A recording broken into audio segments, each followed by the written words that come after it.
Hoje nós vamos tratar sobre o risco da apostasia. Nós não podemos dizer que esse é um tema que divide católicos e protestantes, porque em sua maioria os protestantes ou evangélicos defendem a possibilidade da apostasia e nesse sentido ensinam algo muito próximo, semelhante ao que se ensina também no catolicismo romano, próximo ao que ensina a Igreja Ortodoxa. E nós podemos dizer que esse não é um tema dos mais controversos entre católicos e protestantes. No entanto, eu vejo uma conexão muito grande entre esse tema do risco da apostasia e aquilo que nós tratamos em aulas anteriores e aquilo que eu pretendo tratar na próxima aula, que é a maneira dinâmica como nós devemos ver a graça de Deus. E por isso, embora não seja dos temas mais polêmicos entre católicos e protestantes no geral, certos grupos, certas comunidades, certas tradições protestantes veem a apostasia como algo impossível, a apostasia real, a apostasia em relação ao caminho da salvação vista como algo impossível, e isso afeta de fato muitas outras áreas daquilo que nós tratamos, como por exemplo nos sacramentos. Eu vejo que quando nós falamos da salvação ligada aos sacramentos, ou dos sacramentos ligados à salvação, de certa maneira, é, essa possibilidade da apostasia é, é o que permite que o sacramento seja visto como uma concessão objetiva da graça de Deus, ou seja, como um instrumento verdadeiro da graça de Deus. Afinal, muitos daqueles que recebem os sacramentos se afastam depois da fé cristã, se afastam depois da salvação, se afastam depois do caminho. E por isso, se a apostasia é impossível, se é impossível se afastar da salvação, o sacramento ele perde o seu papel como um sinal da salvação. Mesmo que, inclusive, nós não tratemos o sacramento como um meio, como um instrumento de salvação, mas apenas como um indicador. Certos calvinistas tratam os sacramentos, às vezes, como sinais indicadores da salvação. Ou seja, se você recebeu o sacramento, isso indica que você foi salvo. Isso não seria um instrumento pelo qual você é salvo, mas um indicador de que você foi salvo. E por isso eu vejo que se não é possível a apostasia, o próprio sacramento como um indicador, como um sinal indicador de salvação, perde também o seu sentido. Ou seja, se é possível você receber o sacramento e depois afastar-se da fé cristã, aquele sacramento nem mesmo como um mero indicador de salvação funciona. Então, eu acredito que o tema dos sacramentos, essa conexão dos sacramentos com a salvação, abre para nós uma porta muito interessante e muito rica para discutir a possibilidade da apostasia. Isso tem a ver também com a graça de maneira geral, com um tema particular dentro da graça, que é o tema da eleição, o tema da predestinação, que eu acredito que deve ser tratado quando se fala da apostasia, mas que provoca algumas confusões, provoca alguns equívocos. As pessoas conectam a possibilidade ou impossibilidade da apostasia com a predestinação, a meu ver, de maneira muito inapta, poderia dizer, ou enfim. Eu não vejo que a conexão é feita da melhor maneira. E por isso nós precisamos entender que, principalmente na realidade brasileira, entre os pentecostais, por exemplo, entre os evangélicos pentecostais, a maioria defende a possibilidade da apostasia, ou seja, defende que existe um risco real de apostasia. E então isso significa que a maior parte do diálogo entre católicos e protestantes no nosso país não vai ser impedido por essa discussão. Né? Não é algo que vai travar a discussão, o diálogo, o debate, o mútuo reconhecimento, seja num nível mais contencioso, ecumênico, enfim. Então, eu acredito que a apostasia ela deve ser tratada aqui em primeiro lugar como apostasia em relação ao evangelho, apostasia em relação ao caminho da salvação, em relação à graça, em relação à própria salvação, apostasia em relação à nossa comunhão com Deus. Tudo isso está dentro daquilo que nós podemos tratar. Agora, aqueles que são contra a possibilidade de apostasia, que acreditam que um cristão verdadeiro nunca apostata, frequentemente, por verem a expressão apostasia na Bíblia e textos que tratam da apostasia, reconectam essa apostasia com a igreja. Eles não veem possibilidade de apostasia em relação à salvação, mas veem possibilidade de apostasia em relação à igreja, apostasia em relação à comunidade visível, digamos assim, a igreja visível, como eles gostam de dizer. Então, é importante saber que existem essas maneiras diferentes de tratar a apostasia. Eu estou tratando aqui a apostasia em relação à graça, em relação à salvação, apostasia em relação ao evangelho, em relação ao caminho da salvação. Essa é a melhor maneira que eu acredito de se tratar. É a apostasia em relação ao caminho da salvação. Porque como a salvação na escritura é um caminho a ser trilhado, me parece um pouco confuso falar de apostasia em relação à salvação. Se a salvação é um caminho, basicamente quando você diz que você apostatou, quer dizer que você não quer dizer que você perdeu o final do caminho. Você simplesmente não trilhou esse final do caminho. Você apostatou em relação ao caminho em si. E por isso não recebeu aquilo que estava no final do caminho. Pois bem, nós quando falamos da apostasia em relação ao evangelho, em relação ao caminho da salvação, vemos que essa própria expressão apostasia tem um correlato, que é o escândalo. É um dos correlatos, claro, mas é o escândalo.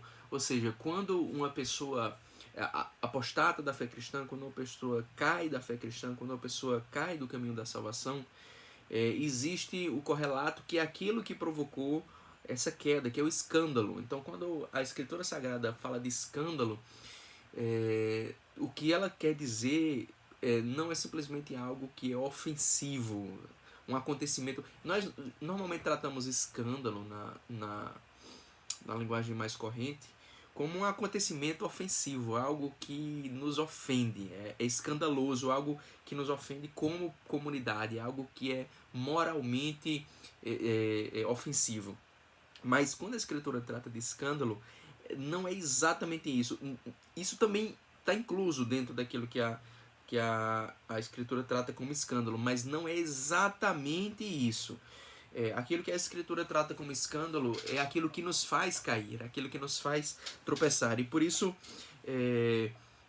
se houve uma queda, houve aquilo que provocou a queda. Então, o escândalo na escritura é o meu comportamento que leva outra pessoa à queda, leva outra pessoa a duvidar da fé cristã, leva outra pessoa a perder o seu ânimo na fé cristã. Então, é basicamente isso. E existe um texto bíblico que trata disso, que é 1 Coríntios capítulo 8, versículos 9 a 13. Eu acredito que esse texto é um bom texto para iniciar, pois ele abre a porta para um segundo texto, que eu acredito que é o melhor texto para se tratar dessa questão. É o texto mais claro para se tratar dessa questão. Então, o primeiro texto é 1 Coríntios capítulo 8, versículos 9 a 13. Importante dizer que essa aula de hoje, ela trata principalmente de textos bíblicos. Nós vamos ler aqui alguns textos bíblicos e comentar aquilo que é relevante para essa questão que nós estamos tratando. Então, 1 Coríntios 8, 9 a 13. Qual é o contexto aqui? O contexto é o dos alimentos sacrificados aos ídolos. Essa foi uma questão que o apóstolo Paulo tratou em 1 Coríntios 8 e que reaparece em alguns textos bíblicos, reaparece no livro do Apocalipse também. Então, é uma questão que foi tratada de várias maneiras ao longo do Novo Testamento. E aqui no capítulo 8 e depois no capítulo 10 o apóstolo Paulo trata isso num contexto grego, no contexto coríntio, em que aqueles cristãos, muitas vezes imaturos em relação à fé cristã, se veem tentados a participar de práticas que poderiam ser consideradas como práticas idolátricas. Eles comiam os alimentos sacrificados aos ídolos e muitas vezes participavam das cerimônias em que isso aconteciam, ou participavam dos banquetes em que esse alimento sacrificado era ingerido. Então, esse é o contexto, essa é a situação. Paulo trata aqui de uma questão teológica, sim, mas uma questão principalmente pastoral, que dizia respeito ao escândalo que muitos cristãos provocavam em outros quando participavam disso. Ou seja, entre aqueles primeiros cristãos coríntios, muitos deles tinham sido, antes disso, politeístas, muitos deles tinham sido pagãos, como nós gostamos de dizer. Muitos deles tinham praticado aqueles sacrifícios, aqueles banquetes, como parte da sua religião. E por isso, quando se tornaram cristãos, eles assumiram uma nova lealdade, uma lealdade em relação a Cristo, em relação ao caminho de Cristo. E quando eles veem outros cristãos participando daquilo que era a sua prática antiga, eles se veem confusos. Isso provoca uma confusão neles em relação à sua fé, e por isso é que o apóstolo Paulo trata disso como questão principalmente pastoral. Então, ele diz em 1 Coríntios capítulo 8, versículos 9 a 13, ele escreve: Vede, porém, que esta vossa liberdade não venha de algum modo a ser tropeço para os fracos. A que liberdade o apóstolo Paulo aqui se refere? A liberdade daqueles cristãos que, entendendo que o ídolo não tem nenhum poder sobre ele, participa e come e se alimenta dos alimentos que foram sacrificados ao ídolo. Ou seja, ele usa da sua liberdade para comer. Então isso não provoca nenhum problema de consciência numa determinada pessoa, mas provoca um problema de consciência naquele que vê e que se escandaliza com essa situação. Então, vede, porém, que esta vossa liberdade não venha de algum modo a ser tropeço para os fracos. Porque se alguém te vir a ti, que é dotado de saber, que você que entende, que tem um conhecimento de que aquele ídolo não é coisa alguma, e aquela pessoa vê a ti, dotado de saber, à mesa, em templo de ídolo, não será a consciência do que é fraco induzida a participar de comidas sacrificadas a ídolos? E assim, por causa do teu saber, perece o irmão fraco, pelo qual Cristo morreu. E deste modo, pecando contra os irmãos, golpeando-lhes a consciência fraca, é contra Cristo que pecais. E por isso, se a comida serve de escândalo ao meu irmão, nunca mais comerei carne, para que não venha a escandalizar-se. Veja como o apóstolo Paulo trata com seriedade essa questão do escândalo. Nós devemos nos abster de qualquer prática que escandaliza, que leva os nossos irmãos à queda, a cair em relação ao nosso caminho como cristãos. E o que ele diz é que perece o irmão fraco pelo qual Cristo morreu. Nosso irmão foi alguém por quem Cristo morreu, e através do nosso comportamento o nosso irmão perece. Ou seja, o escândalo provoca o perecimento do nosso irmão.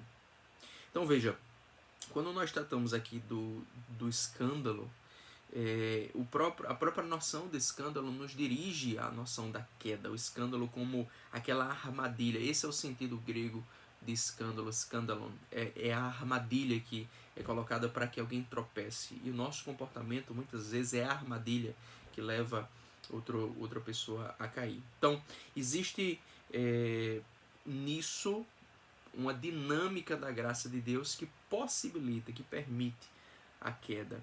Essa possibilidade que nós já tratamos quando falamos da concepção sacramental ou da dinâmica da salvação.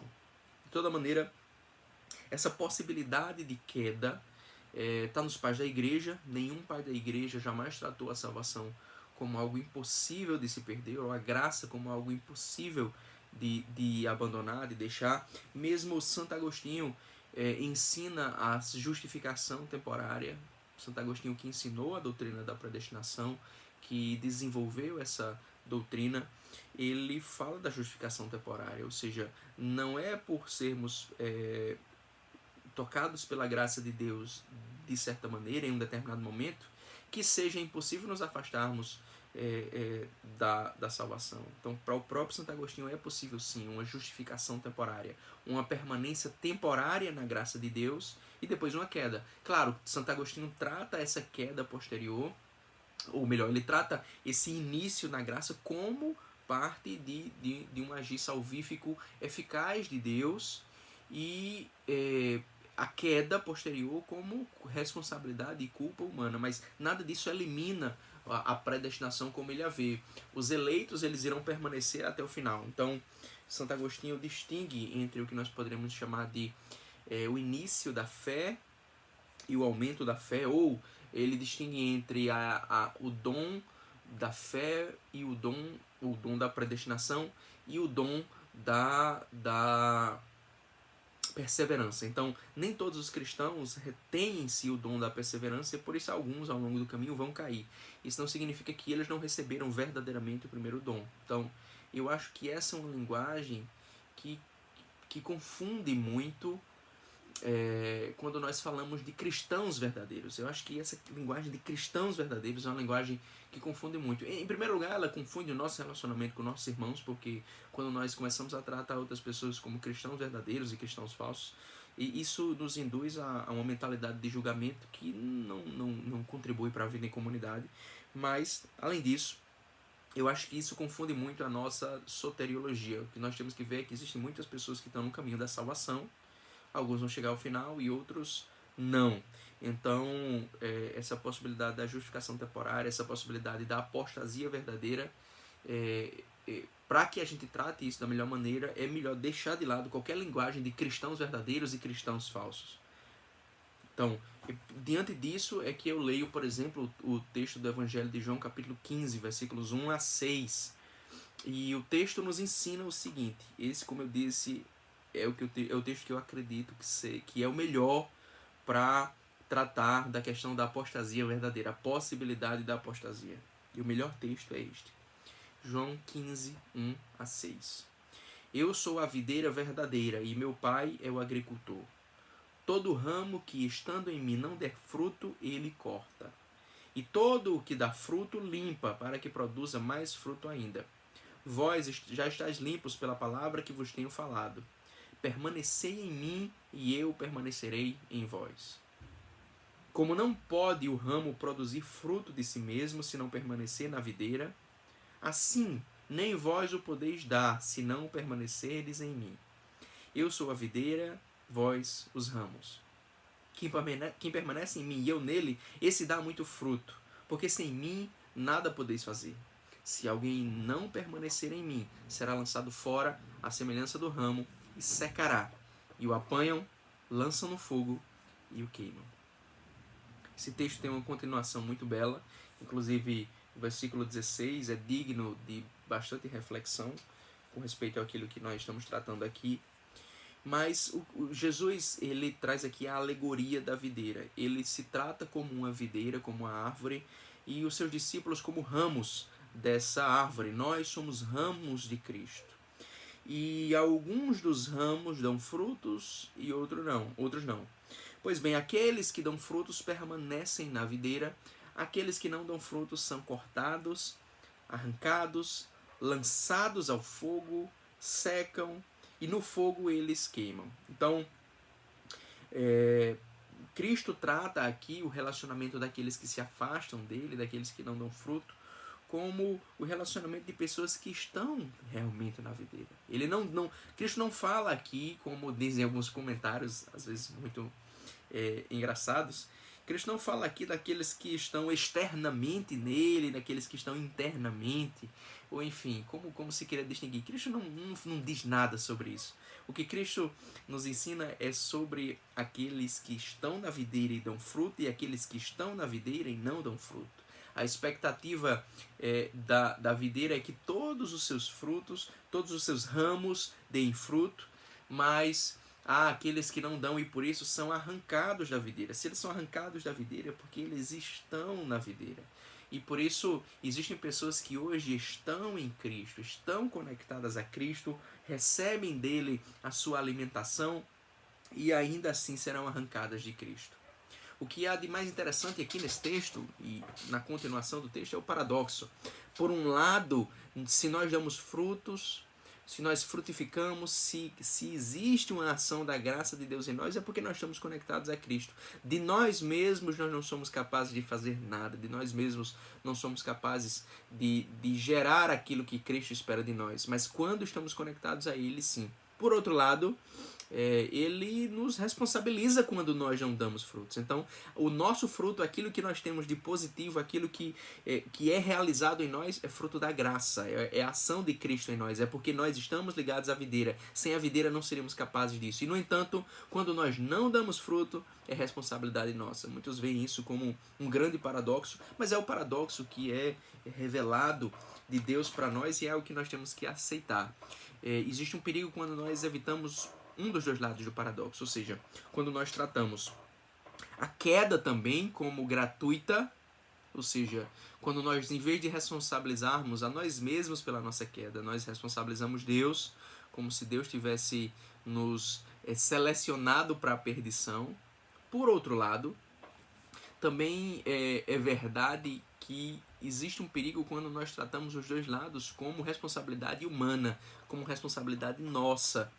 E Cristo vem aí com essa palavra para mostrar que os dois lados, as duas perspectivas, os dois extremismos, tratar tudo como humano, tratar tudo como escolha divina, não fazem sentido.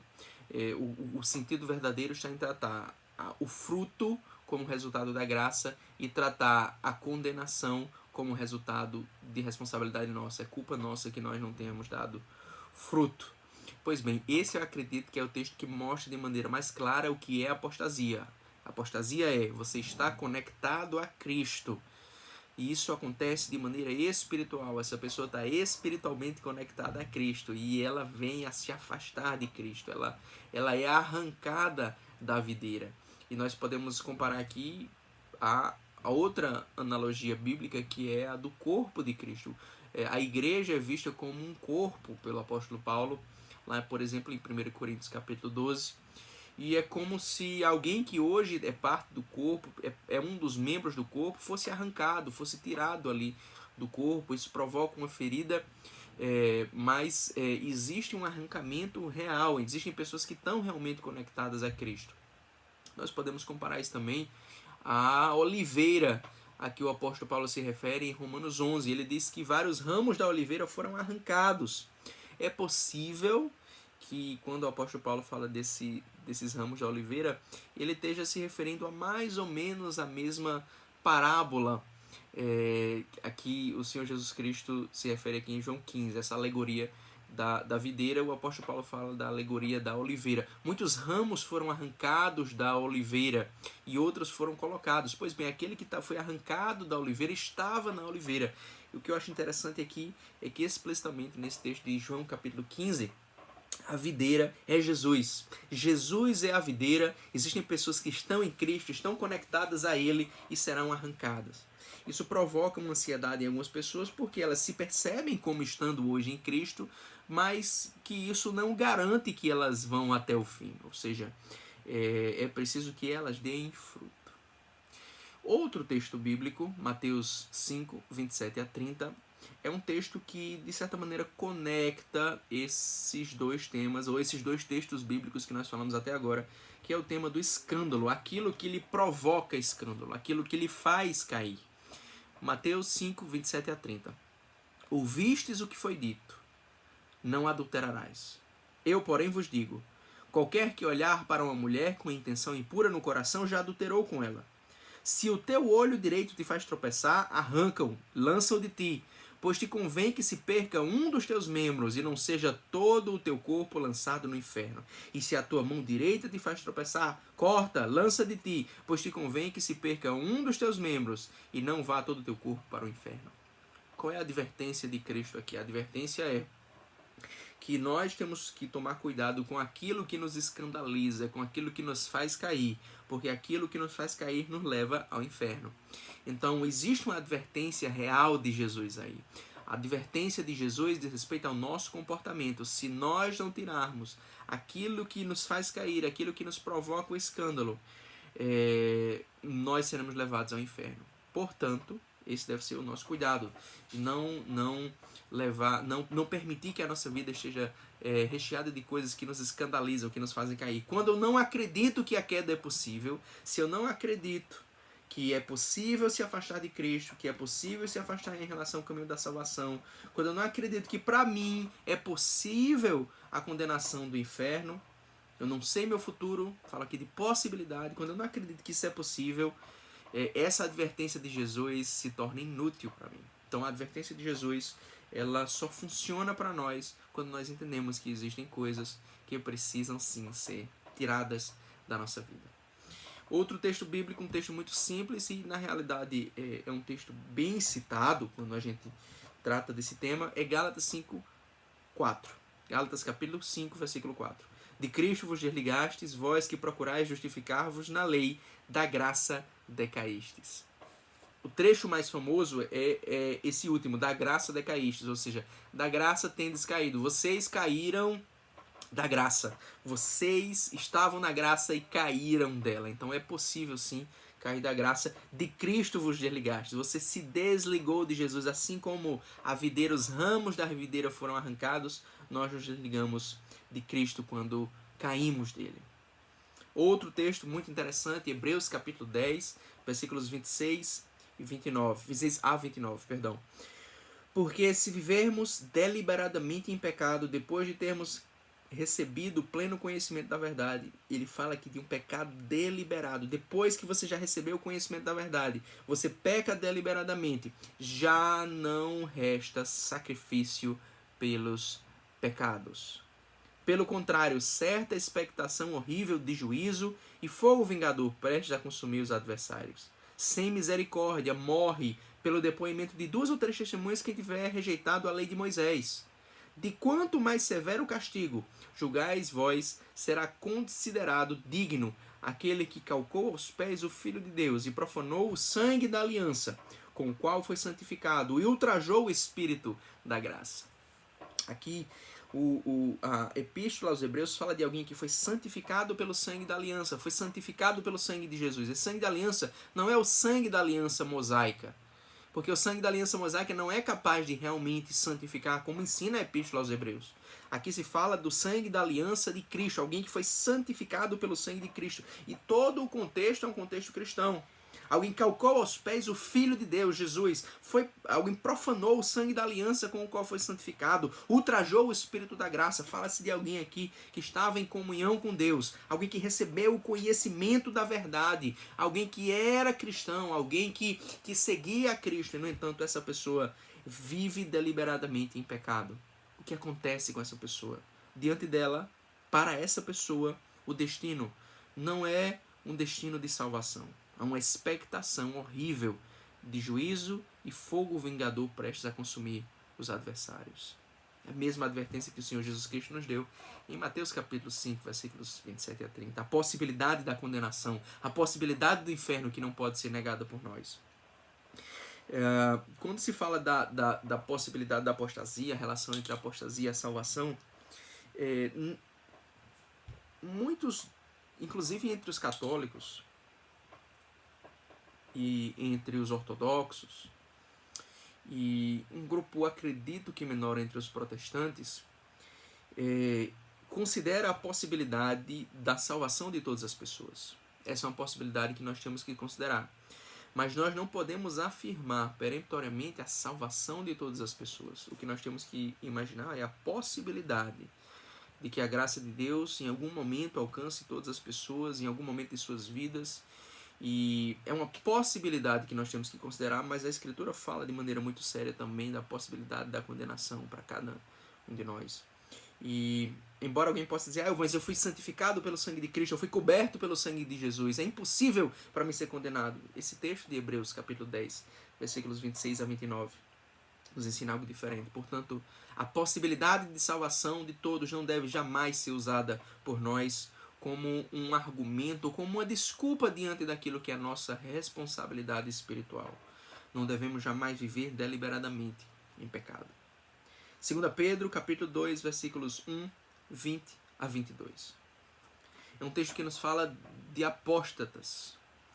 E o versículo 1 nos ensina, em 2 Pedro, capítulo 2. Assim como no meio do povo surgiram falsos profetas, aqui o texto se refere a algo que aconteceu no passado, tomando como referência o povo de Israel, assim como entre aquele povo surgiram falsos profetas, assim também haverá entre vós falsos mestres, os quais introduzirão dissimuladamente heresias destruidoras, até o ponto de renegarem o soberano Senhor que os resgatou, trazendo sobre si mesmos repentina destruição. Veja, falsos mestres que introduzirão heresias destruidoras, eles são heresiarcas, ensinam heresias, eles renegam o soberano Senhor que os resgatou e trazem sobre si repentina condenação. Ou seja, fala de alguém que realmente não está no caminho da salvação, mas que um dia foi resgatado por Jesus.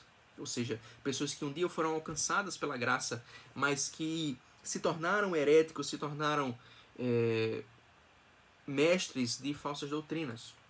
E o texto continua. Vale a pena ler o capítulo inteiro, inclusive, eu recomendo, assim como toda a epístola, mas vale a pena ler o capítulo inteiro, existe uma continuação muito importante. Mas eu vou voltar os olhos agora para os versículos 20 a 22 do mesmo capítulo, ou seja, pular alguns versículos. Diz assim o texto. Portanto, se depois de terem escapado das contaminações do mundo, escaparam das contaminações do mundo, da impureza do mundo, escaparam do pecado, mediante o conhecimento do Senhor e Salvador Jesus Cristo, se deixam enredar de novo e são vencidos, tornou-se o seu último estado pior do que o primeiro, ou seja, foram resgatados por Jesus.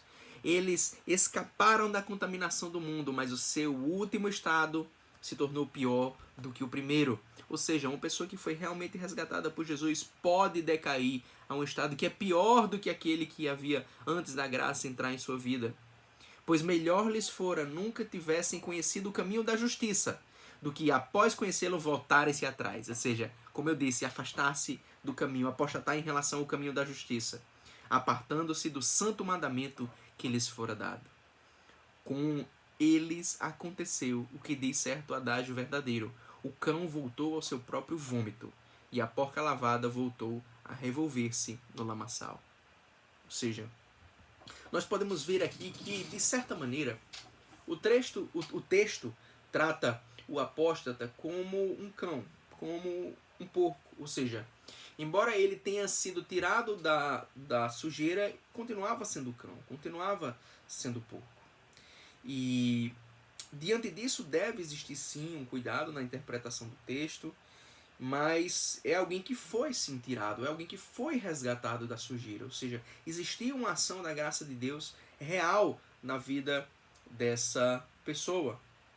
Então, esses textos bíblicos que eu comentei agora são alguns dos textos que eu acredito que nos ajudam a entender bem essa questão da possibilidade da apostasia.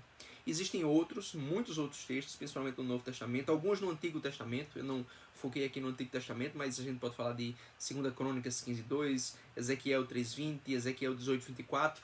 Textos que nós lemos entendendo que não existia no Antigo Testamento uma consciência da doutrina da salvação tão clara como a que nós temos hoje. No entanto, são textos que funcionam como importantes analogias. Muitas vezes aquilo que se fala no Antigo Testamento diz respeito à comunhão com Deus, diz respeito à morte, e não tanto em relação à salvação eterna. No entanto, nós temos que ler esses textos do Antigo Testamento como fizeram os apóstolos, vendo nesses textos e na história de Israel coisas que eram, digamos assim, desse mundo, como sinais da salvação que viria. Portanto, quando em 2 Crônicas 15:2 nós entendemos que Deus nos diz que Ele está conosco quando nós estamos com Ele, quando nós nos afastamos, Ele se afasta também. Existe um relacionamento dinâmico entre nós e Deus, e isso afeta a nossa salvação. Claro, esses textos eles devem ser lidos à luz dos outros textos que nós já comentamos aqui, como, para mim, o mais importante é o da videira. Então, o mais claro, enfim, para essa questão. Então, esses textos eles nos ajudam, eles não são suficientes por si mesmos, mas eles nos ajudam a complementar esse entendimento, essa interpretação doutrinal. Então, aqui nós devemos nos perguntar: o que causa a apostasia?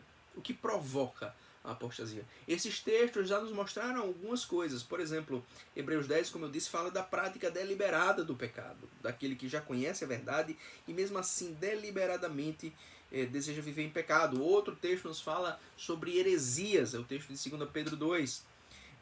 Mateus 5 nos fala de pecado, Gálatas 5 nos fala de podemos considerar como heresia. Então são vários os motivos. João 15 nos fala de maneira um pouco menos clara de frutos. Então, o que provoca a apostasia? Ou seja, o que causa a apostasia? Então, ou como essa apostasia acontece. Não falando tanto da raiz dela no nosso coração, mas sobre como ela acontece, como nós nos afastamos em relação ao caminho da salvação. Uma maneira que nós podemos ver nas Escrituras é a apostasia por perda da fé. Ou seja, a apostasia daquele que perdeu a fé em Cristo, abandonou a fé. A lógica aqui dessa apostasia é: se eu sou salvo por meio da fé e eu perco a fé, eu perco a salvação. Ou seja, se eu preciso da fé para me vincular a essa salvação recebida na graça de Deus, se eu perco a fé, eu perco esse vínculo, portanto, eu perco a salvação. Se eu sou justificado pela fé, perdendo a fé, eu perco a justificação. Essa é mais ou menos a lógica desse argumento. Isso independe de discutir se a justificação é por fé e obras, é apenas por fé, enfim, como nós queremos tratar. qualquer que seja a nossa posição aqui como católicos ou protestantes, nós vemos que os dois lados afirmam a necessidade da fé, a importância da fé em algum nível. Então, para os dois lados aqui seria importante discutir essa questão da apostasia como perda da fé ou apostasia por perda da fé. Pois bem, um texto que nos fala sobre isso é 1 Timóteo capítulo 4, versículo 1. Texto profético e que nos ensina: ora, o Espírito afirma expressamente que nos últimos dias alguns apostatarão da fé, por obedecerem a espíritos enganadores e a ensinos de demônios. Então aqui se fala de algo que aconteceria nos últimos tempos, alguns apostatarão da fé. Um detalhe que talvez para você não seja detalhe, mas enfim, é um detalhe com respeito à nossa discussão aqui, mas é algo que é importante na interpretação do texto, que esses últimos tempos aqui, 1 Timóteo 4:1 se refere, não são necessariamente os tempos que estão no nosso futuro, no futuro em relação a nós. Quando Paulo escreveu, ele poderia falar dos últimos tempos como o tempo em que ele tem vivido, porque ele está dando uma exortação a Timóteo. Importante entender isso. Ele escreveu a carta originalmente a Timóteo, então algo que aconteceria naquele período em que Timóteo vivia. Então, em alguns momentos, a Escritura fala dos últimos tempos como o tempo em que os apóstolos viveram. Esse era os últimos tempos e, portanto, nós estamos ainda nos últimos tempos. Portanto, essa apostasia, a gente não pode simplesmente jogar ela para o futuro. Essa apostasia é algo que está acontecendo. Mas, de toda maneira, independentemente disso, é o que é possível. Existe uma possibilidade de apostasia em relação à fé. Então, você não pode dizer que alguém que creu num determinado momento no Evangelho vai crer para sempre. Não, existe a possibilidade, sim, da apostasia, de cair em relação à fé. O próprio Senhor Jesus Cristo nos fala em Mateus 24:10. Nesse tempo, no tempo a que Jesus se refere, muitos hão de se escandalizar, trair e odiar uns aos outros. Muitos hão de se escandalizar, ou seja, irão cair. É possível que esses dois textos, o 1 Timóteo 4:1 e o de Mateus 24:10, refiram-se à mesma tradição. Ou seja, quando Mateus 24:10 foi registrado, enquanto 1 Timóteo 4:1 foi registrado, é possível que esses registros diferentes refiram-se à mesma palavra originalmente trazida por Jesus. Ou seja, podemos colocar dessa maneira: 1 Timóteo 4:1 pode estar fazendo referência a Mateus 24:10, claro, independentemente de Mateus 24:10 já existir como escrito quando 1 Timóteo 4:1 foi escrito. Então, independentemente disso, o que eu quero dizer é: existe uma conexão entre esses dois textos, a possibilidade de escândalo, de apostasia. Lucas 8:13, a parábola do semeador, Jesus fala de nós, de nossas vidas, como diferentes terrenos que recebem o Evangelho. Essa é uma interpretação comum da parábola do semeador. Cada um de nós é um terreno em algum momento da nossa vida, quando nós recebemos o Evangelho. E ele fala daqueles que caíram sobre a pedra, a semente que caiu sobre a pedra. Nós, num determinado momento, somos a pedra. A que caiu sobre a pedra são os que, ouvindo a palavra, a recebem com alegria. Recebeu a palavra com alegria. Estes não têm raiz, creem apenas por algum tempo e na hora da provação se desviam. Ou seja, no momento em que são provados, são tentados, no momento em que são colocados contra a parede por Satanás, no momento em que são atacados, por não terem raiz, creem apenas por algum tempo. Ora, se creem por algum tempo é porque creram. Houve uma fé verdadeira durante um tempo. Houve uma fé verdadeira e essa fé verdadeira cessou. Então é sim possível crer durante um tempo e depois apostatar. Ou Hebreus 3:12. Tendo cuidado, irmãos, jamais aconteça haver em qualquer de vós perverso coração de incredulidade que vos afaste do Deus vivo. Ou seja, o nosso coração de incredulidade, incrédulo, a nossa resistência em relação à fé pode nos afastar do Deus vivo. Não podemos dizer que estamos conectados a Ele de maneira inquebrável, indivisível. Retornando a 1 Timóteo, capítulo 1, versículo 19, diz: mantendo fé e boa consciência. Mantendo fé e boa consciência. Porquanto alguns, tendo rejeitado a boa consciência, vieram a naufragar na fé. Ou seja, a falta de boa consciência levou alguém a naufragar na fé. E essa conexão entre a boa consciência e a fé é algo que nos leva a próxima possibilidade, que é a possibilidade de apostasia não por falta de fé, mas por apostasia por pecado. Ou seja, a situação de alguém que crê, de alguma maneira ainda crê no Evangelho, crê em Cristo, tem a fé cristã, mas não a tem com amor no coração. Ou seja, não vive essa fé cristã como deveria. E esse texto de 1 Timóteo 1,19 conecta isso. Tendo rejeitado a boa consciência, vieram a naufragar na fé. Ou seja, a má consciência, a culpa, nos leva a naufragar na fé. Mas antes de tratar propriamente dessa questão, tem um texto que nos fala, nos traz uma consequência importante. Porque veja, se é possível que alguém caia da fé cristã, se é possível apostatar, se é possível deixar essa fé, como ministros de Cristo, como ministros do Evangelho, nossa responsabilidade é também exortar as pessoas, encorajá-las a permanecerem na fé. E é exatamente isso que o apóstolo Paulo faz. Ele exorta as pessoas a permanecerem na fé, a manterem a fé, a preservarem essa fé como uma chama. E por isso essa exortação não existiria se fosse impossível cair da fé. Se a fé fosse um dom que, uma vez recebido, permanece para sempre, não haveria necessidade da exortação paulina para que nós permaneçamos na fé. E ainda assim ele exortava as pessoas a permanecerem na fé. Atos 14, 21 a 22. E tendo anunciado o evangelho naquela cidade e feito muitos discípulos, voltaram para Listra, Icônio e Antioquia, fortalecendo a alma dos discípulos, exortando-os a permanecerem firmes na fé e mostrando que através de muitas tribulações nos importa entrar no reino de Deus. O que é que Paulo dizia aqui? Nós podemos quase imaginar Paulo diante daqueles discípulos, fortalecendo, encorajando, dizendo: permaneçam firmes no Evangelho, permaneçam firmes na fé, mesmo que venham muitas tribulações, permaneçam com Jesus, permaneçam no reino de Deus. Essas tribulações, essas tentações, essas provações, esses ataques, essas perseguições são um bom sinal, não são um mau sinal, são um bom sinal de que vocês estão no caminho verdadeiro, permaneçam firmes na fé. É uma exortação que não faz sentido se fosse impossível abandonar a fé, mas é possível abandonar a fé, e por isso nós temos uma responsabilidade de exortar as pessoas a que permaneçam firmes com Jesus. Pois bem, isso nos leva à segunda apostasia, que é a apostasia por pecado.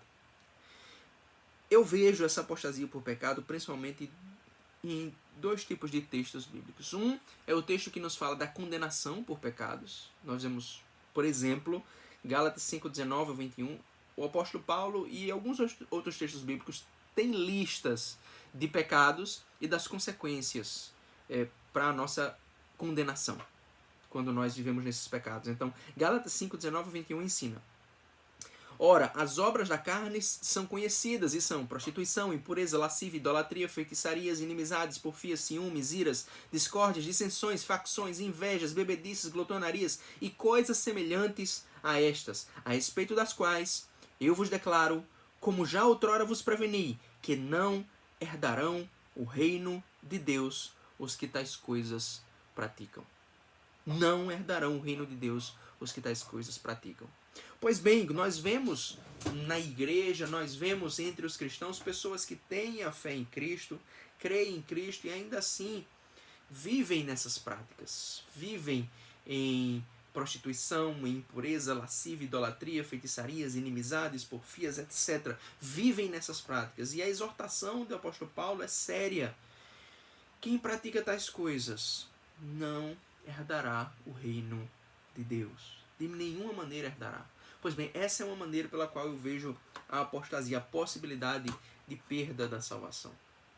Uma outra linha são os textos que falam de maneira mais sintética da nossa responsabilidade. Por exemplo, Mateus 7:21.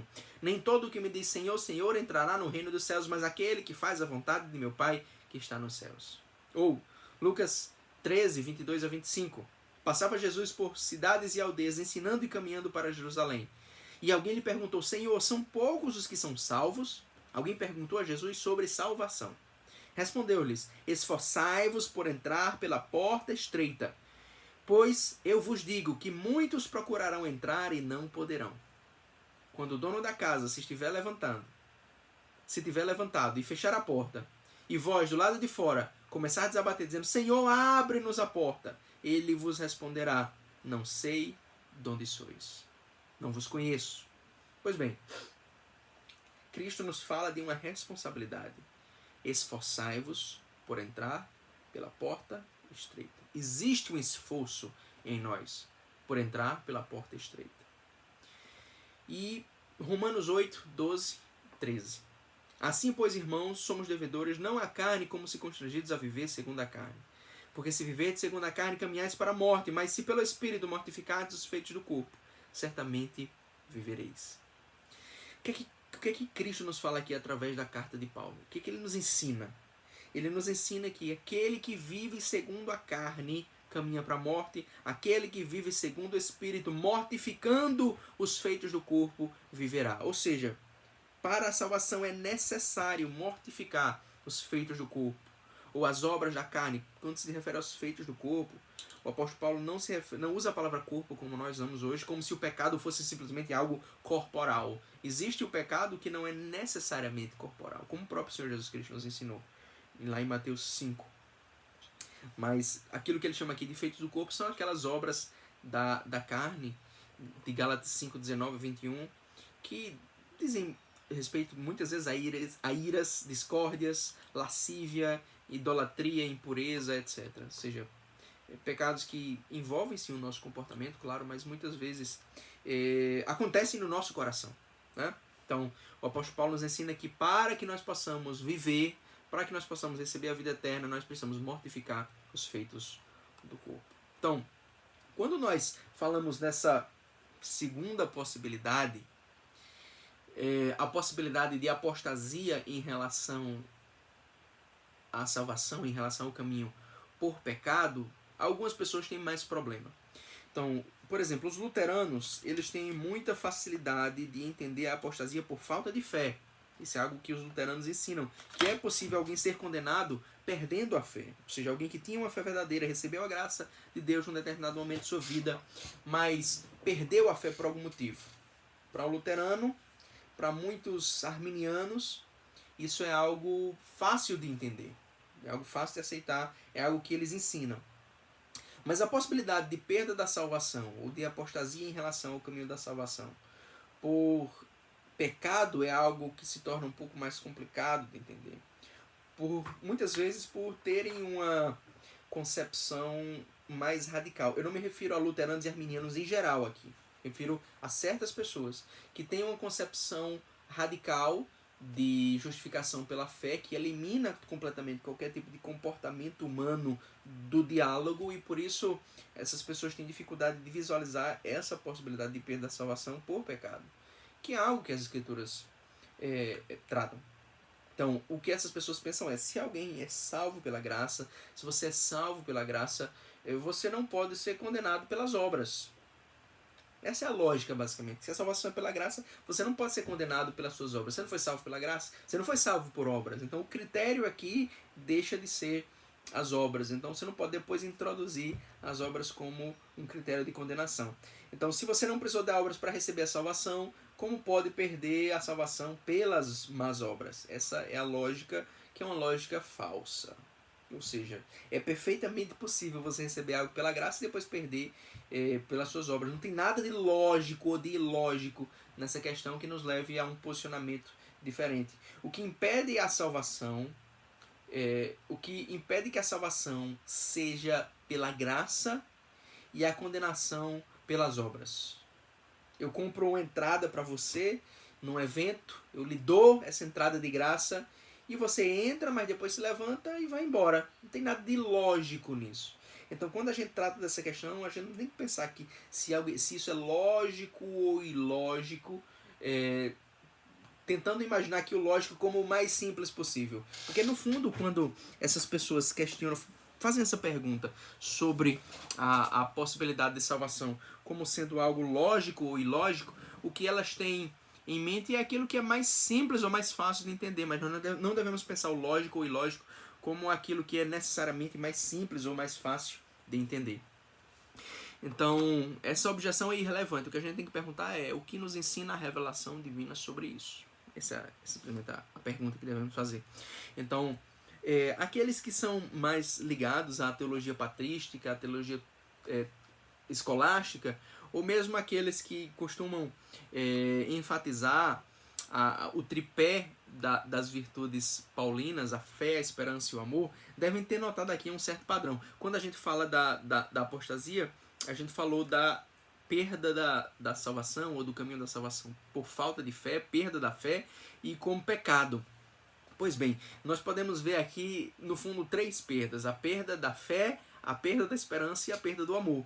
E nós podemos ver o pecado como perda do amor e também como perda da esperança. Portanto, existe aí sim uma conexão interessante com as virtudes paulinas e com a virtude mais importante, que é a virtude do amor. Então, aqueles que são acostumados a essa teologia devem ter notado essa lógica, uma lógica que eu acredito que é verdadeira sim. Nós não vamos explorar aqui tanto essa lógica nesse momento, mas ela existe sim nas escrituras e dentro dessa temática que nós estamos tratando. Então, a posição que eu tenho defendido aqui é de que é possível apostatar, é possível afastar-se do caminho da salvação. Essa é a minha posição. A posição contrária, as pessoas que adotam uma posição contrária o fazem geralmente por um dos 2 motivos seguintes. Geralmente por um desses 2 motivos. Ou porque conectam de alguma maneira esse tema com a predestinação, com a eleição, ou porque conectam esse tema de alguma maneira com a certeza da salvação, com aquilo que nós podemos chamar de segurança eterna. Então, algumas pessoas não acreditam num tipo mais forte de predestinação e mesmo assim não acreditam que seja possível perder a salvação. Então, a lógica é a seguinte: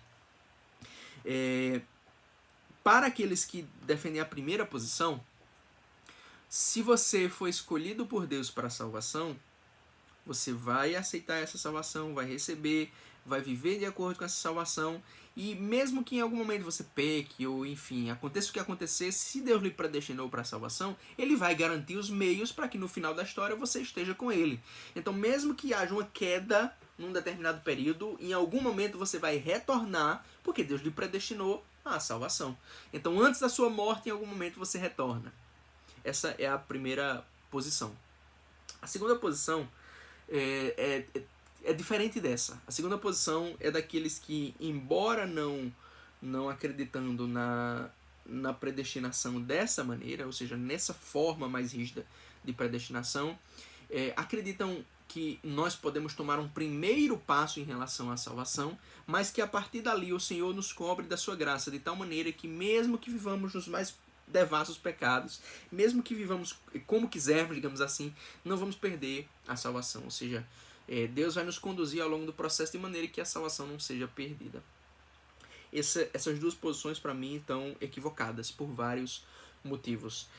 Eu não vejo nenhuma ligação entre o tema da predestinação e a impossibilidade de apostasia. Nós podemos dizer, por exemplo, se queremos afirmar que tudo é predestinado por Deus, que a nossa salvação é predestinada por Deus, nós podemos dizer também, ainda assim dentro dessa mesma temática, que uns foram predestinados para estar com o Senhor durante um tempo e outros foram predestinados para estar eternamente, que é o que Santo Agostinho ensinou, no fim das contas. Então, aqueles que têm uma justificação temporária receberam essa justificação temporária por predestinação do Senhor. Então, a predestinação não afeta esse tema de maneira nenhuma. São temas diferentes. Agora, a questão se torna um pouco mais complicada com aqueles que procuram defender um tipo de segurança eterna, ou seja, procuram ver no Evangelho segurança. Eles querem não ter preocupação, não querem se preocupar. E eu acredito que desfazer esse tipo de mentalidade ou de teologia já é um pouco mais difícil. De toda maneira, a segurança eterna eu a vejo como uma antecipação indevida da condição eterna. Na eternidade vamos ter segurança eterna. Na eternidade vamos ter aquilo que é eterno. Hoje nós já temos a vida eterna de certa maneira, sim, como nos ensina o Evangelho de João, várias maneiras. o Evangelho de João nos ensina de várias maneiras, mas nós não temos ainda uma segurança de impossibilidade de cair. Nós temos a segurança de que a graça de Deus está conosco, mas não de que seja impossível cair em relação a essa graça. Por isso o apóstolo Paulo, em Filipenses 3, do 8 ao 11, falando de sua própria vida, ele tinha falado de tudo aquilo que ele tinha antes da conversão e de que eram coisas importantes para ele, mas que quando ele se converteu, se tornaram coisas inúteis, e ele fala de onde ele está agora nesse processo. Porque ele poderia dizer, não, eu já abandonei tudo isso e hoje eu estou com Cristo e já tenho tudo garantido, então tudo aquilo que passou foi inútil e tudo que eu tenho agora hoje é aquilo que Cristo já me garantiu, Cristo já me deu, eu tenho já a justiça de Cristo. Mas não é exatamente isso que o apóstolo Paulo escreve. Veja o que ele escreve. Sim, deveras considero tudo como perda, por causa da sublimidade do conhecimento de Cristo Jesus, meu Senhor, por amor do qual perdi todas as coisas e as considero como um refúgio para ganhar a Cristo. Considero como refúgio para ganhar a Cristo, ou seja, eu precisei entregar tudo aquilo para ganhar a Cristo. E ser achado nele, não tendo justiça própria que procede da lei, senão a que é mediante a fé em Cristo, a justiça que procede de Deus baseada na fé. Para o conhecer e o poder da sua ressurreição e a comunhão dos seus sofrimentos, conformando-me com ele na sua morte, para, de algum modo, alcançar a ressurreição dentre os mortos. O que é que Paulo fala aqui? Ele fala de alguém que ainda não completou o fim da história, de alguém que não recebeu ainda o que vai receber no final. Ele fala de alguém que ainda precisa conformar-se à morte de Cristo, comungar dos seus sofrimentos, conhecer o poder da sua ressurreição, conhecer o próprio Jesus. Alguém que ainda precisa fazer tudo isso para, de algum modo, alcançar a ressurreição dos mortos. E ele segue o texto a partir do versículo 12 falando de como ele não é perfeito, de como ele não está completo. Por isso, eu acredito que essa noção de segurança eterna, de que nós estamos absolutamente seguros, aconteça o que acontecer, é uma forma indevida de falar da salvação, é uma forma indevida de antecipar o futuro, ou seja, antecipar a eternidade. Então, isso tira a nossa certeza da salvação, de certa maneira sim, tira certo tipo de certeza. Ou seja, isso não torna a salvação um ato meramente humano, isso não nos torna nossos próprios salvadores, mas isso tira certo tipo de certeza. Ou seja, isso tira sim uma certeza incondicional da nossa salvação futura. Isso tira a nossa certeza em relação a qual vai ser o nosso comportamento no futuro. Não tira a certeza em relação ao comportamento de Deus. Aquilo que Deus prometeu, Ele certamente fará. E por isso, se a Escritura nos promete que Deus está pronto a nos dar a sua graça, isso é uma certeza incondicional que nós devemos ter. Deus nos promete a sua graça e, portanto, temos a certeza incondicional da graça de Deus, mas uma certeza condicional do modo como nós vamos desfrutar dessa graça. Portanto, eu defendo a posição de São Tomás, a posição de Richard Hooker, teólogo anglicano, de que a nossa certeza da salvação é uma certeza condicional. Nós temos uma certeza, sim, de que a graça de Deus vai ser conosco, mas é uma certeza condicional, não é uma certeza absoluta. Nós não somos infalíveis quando sondamos a nossa própria vida, nós erramos sim, e eu acredito que existem dois extremos que precisam ser evitados. Esses dois extremos, os 39 artigos de religião da Igreja Anglicana mencionam esses dois extremos, é o extremo do desespero e o extremo da presunção. São Tomás também fala desses dois extremos. E algumas pessoas querem evitar o desespero, outros querem evitar a presunção. Então algumas pessoas, quando nós falamos de certeza da salvação, temem tanto a presunção que para elas não podemos falar de certeza, porque isso vai levar alguém à presunção. Alguém vai presumir que já está pronto. Por outro lado, outras pessoas dizem, não podemos evitar de falar da certeza. Nós temos que dar certeza às pessoas, porque senão o que resta é o desespero. Na minha experiência, quando eu converso com aqueles que defendem a segurança incondicional da salvação, aqueles que acreditam na segurança eterna, parecem pensar que se você perder a segurança eterna, você cai automaticamente no desespero, você cai automaticamente numa posição em que não há esperança. Então elas têm uma concepção tão negativa de si mesmas que no momento em que você coloca a possibilidade da apostasia, o que elas pensam é que vai haver um desespero. Se Deus não nos dá certeza total, nós vamos nos desesperar com a possibilidade do inferno. Quando na realidade não é o desespero, não é também a presunção. Nós temos que ter uma certeza, uma expectativa, ou usando a expressão que a Bíblia usa, uma esperança da salvação, que não se torne nem presunção, nem desespero. Ou seja, a esperança verdadeira é a esperança na qual existe o temor. E algumas pessoas estão tão desabituadas ao temor que acham que confundem o temor com o desespero. Mas nós não devemos fazer essa confusão. Assim como também algumas pessoas estão tão desacostumadas à esperança da salvação, a esperar de verdade. Eu espero a minha salvação, eu espero estar com Jesus eternamente. Algumas pessoas estão tão desabituadas a essa esperança bíblica que confundem isso com presunção, confundem isso com falta de temor. A verdadeira esperança da salvação é a esperança na qual existe o temor. Se nós não olhamos para nós mesmos e nós não vemos temor, então a nossa esperança está errada. O temor não é uma coisa ruim. O temor é um bom sinal de que você está no caminho.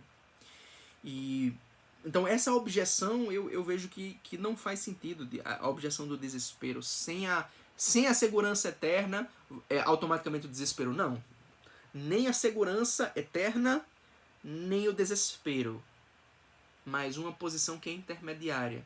Uma certeza, uma esperança que é condicional. E a Escritura fala dessa esperança condicional porque ela nos coloca um se. Se mortificados as obras do corpo, vivereis. E existe um texto bíblico que eu vejo ser muito mal usado para defender essa segurança eterna. Ou seja em que versão nós estivermos falando aqui, em uma das duas versões que eu tratei, enfim, que é o texto de 1 João 2,19. Existem muitos textos que são usados, mas a maioria desses textos é simplesmente uma questão de ler o texto com sinceridade e perceber que algo está sendo deduzido que não está realmente no texto. Isso eu acredito que acontece também com esse texto de 1 João 2,19. Mas às vezes eu vejo que as pessoas não prestam atenção suficientemente ao que está no texto. Eu acredito que o texto é muito rico e por isso eu não queria perder aqui a oportunidade de tratar dele. 1 João 2,19 é o texto que diz o seguinte: saíram de nós, mas não eram de nós. Porque se fossem de nós, ficariam conosco. Mas isto é para que se manifeste que não são todos de nós. Então algumas pessoas leem esse texto assim: saíram de nós, mas não eram de nós. Ou seja, se eles deixaram a igreja, é porque não eram salvos. Algumas pessoas leem dessa maneira. Mas aí você está inserindo no texto muita coisa que não está nele. Aqui fala-se de pessoas que sim saíram da igreja, mas o que está se dizendo não é que elas saíram da igreja porque não eram salvas ou porque não estavam no caminho. Então, o que o texto está nos dizendo é de uma situação específica na qual essa comunidade joanina, nela havia pessoas que, embora se dissessem cristãs, no fundo eram gnósticas, eram proto-gnósticas, eram pessoas que negavam a encarnação. E essas pessoas saíram da igreja porque preferiram abraçar ou continuar abraçando essa doutrina. Então é isso que o texto nos diz. Saíram de nós, mas não eram de nós. Ou seja, eles saíram da igreja porque não tinham a mesma fé que a igreja. Aqui não está se dizendo que eles não eram salvos no fundo.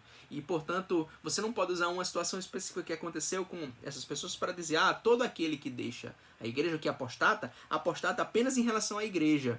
Porque no fundo eles não eram de nós, no fundo eles não eram salvos. Aqui não está se falando de maneira nenhuma de salvação diretamente. Então é apenas uma confusão que acontece na leitura do texto. E existe uma terceira objeção que eu acredito que é importante, mas nós não vamos tratar dela aqui. Mas é a objeção que eu acredito que é a mais importante. E nós vamos tratar disso na próxima aula. Mas a objeção é a seguinte: se Cristo já pagou pelo meu pecado, não faz sentido eu ser condenado. Se Cristo já pagou pelo pecado de alguém, por que essa pessoa vai ser condenada? Então, isso de certa maneira elimina a possibilidade de apostasia. Se alguém foi coberto pela graça de Cristo, não faz sentido essa pessoa perecer. O primeiro texto que nós lemos hoje, de 1 Coríntios capítulo 8, já mostra que essa objeção é falsa. Mas eu acredito que essa objeção, ela tem algo mais que precisa ser tratado aí, que é essa ideia de que Cristo pagou os nossos pecados. É algo que precisa ser melhor discutido, e esse vai ser o assunto da nossa próxima aula, em breve.